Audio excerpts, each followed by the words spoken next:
So in my other video I had mentioned that I copied a JPEG and an AI file.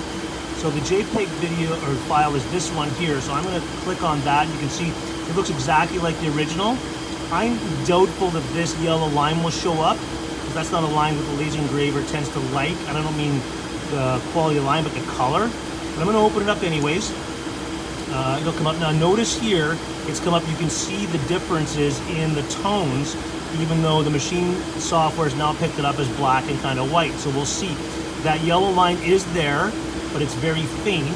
Oh, it's very faint. So the challenge that I have is to see what it's going to do. Now in the last video, I forgot to reverse it. Reverse it. So I'm going to reverse it, and then I'm going to swing around here. I'm just going to pause the video for a second. I'm going to swing around with the new fresh piece of the plywood that I'm using to go and test out on. So I'm going to open up here. I've waited quite a while, probably at least a minute, to let some of the debris that was burned off here. That's a fairly thick glue that you've got going on there. I'm going to take this and swing this around. Okay, so I'm going to try to line it up so it's reasonably straight with the edge here. And then I know that the pointer will come down, so having everything about the same image in terms of size. I'm going to bring that back down and close that off. So it'll come back there. I'm coming back here. What I'm going to do the same thing. I'm going to just, because the files were the same, I'm just going to lower the size here to make sure it fits in there. Okay? And then what we'll do is, I've given it a little bit of time. What happens is the axis has to go back to its original point and come back to where I've set it up for. So what we'll do is we'll just start it here. You can see right here, press start. So just use the pointer, click on it, press start. You can see it telling it, oh, yeah, it's communicating. So we'll come back over here, and again, we've got something similar. It's cutting out. Now this should cut out as an image, so it'll cut out the inside of the letters and everything. So it'll cut out the inside of the guy. It picks the, you notice it picked up everything that you saw back here in the picture. Okay, that was gray, okay, or black, okay, should be cut out. So I haven't changed anything. I haven't changed the intensity of the laser or anything. So we'll just see what happens. You can see that it does look a little more clear, like the actual image itself. So, and I did flip it around, so it should come out where it says I'd rather be curling on it. And then we'll take a look. Now, an image, JPEG image will generally go ahead and take a look. It'll start from one point and then work its way down like a printer. Okay, it won't be sporadically moving around like the vector file was. So if you're looking here, you can see it's kind of doing it. Now it's missed that top yellow corner, okay, the top edge. You can see on here, I don't know if you can see it, it's very faint. It's very faint, so obviously it didn't pick that up enough, that from the original. So if we went back here, and I went into desktop and I looked here.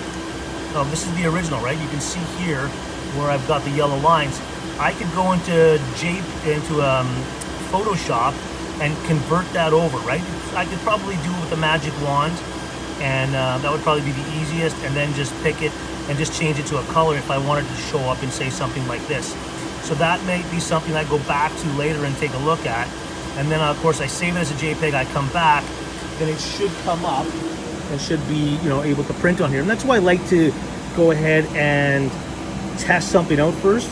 Now, you know, we tend to test things out on cheaper material, so it doesn't always look the same. If you're going to do this, let's say you're going to make this into a plaque, as an example, you say, oh, this is really cool, it's something I want, you know, that's great. But then you test it out on one piece of wood and it looks great, and then it doesn't look so good on another piece of wood. So you got to be really careful with that. Of course, it's, you know, the laser has a certain intensity for the heat. It's going to obviously burn more with softer wood than it would for harder wood. So this looks a little jagged to me. I think it's probably because it's a softer wood. This is getting it kind of set up and it's just testing it for me, so I'm not worried about it in that regard. But I would probably want to go ahead and use this, say, on a piece of maple or something if I was going to make a plaque or anything like that. So just keep that in mind. You know, for how we're doing it later on. I'll end up testing things, and hopefully I'll be able to record things like this and then go from there.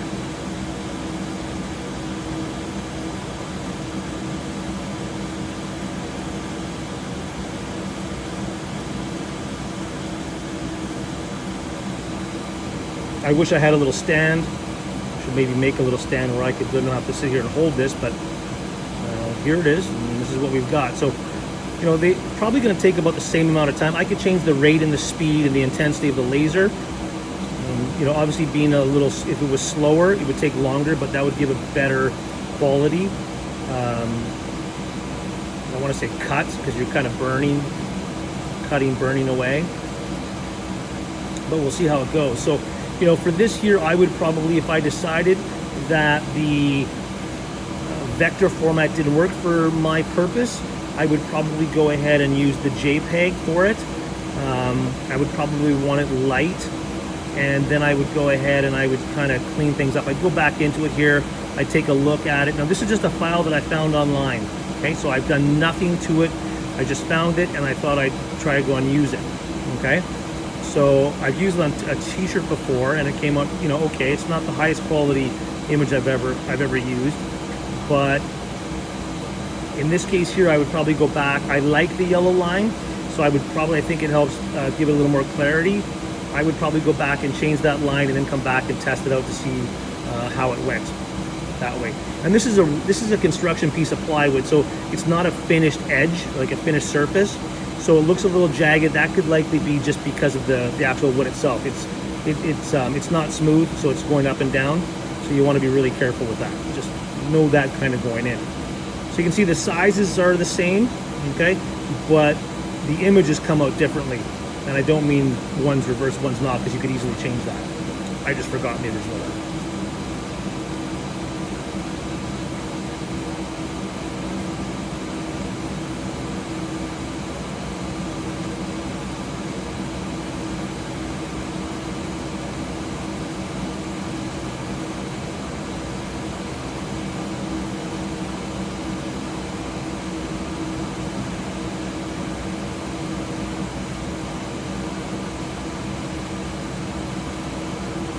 So you can see this is taking longer. It's going through, it's not continuous.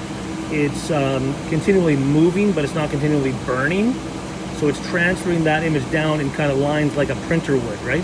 Like an inkjet, or even a dot matrix if you're a bit of a computer nerd and you remember or you've seen what that looks like.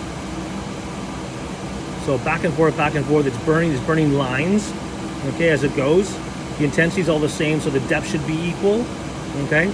It stops at certain points that it's reading on the file, and then it's going from there. So we're getting close to the end here because it's getting to the bottom of curling. That's the last word, and then of course there's a little house, that little target or circle at the bottom. They call it a house in curling. You get there and then it'll be done. So the only thing that this really didn't do nicely was it looks a little more softer. The lines don't look quite as crisp as the vector file does, so that's something to go ahead and look at.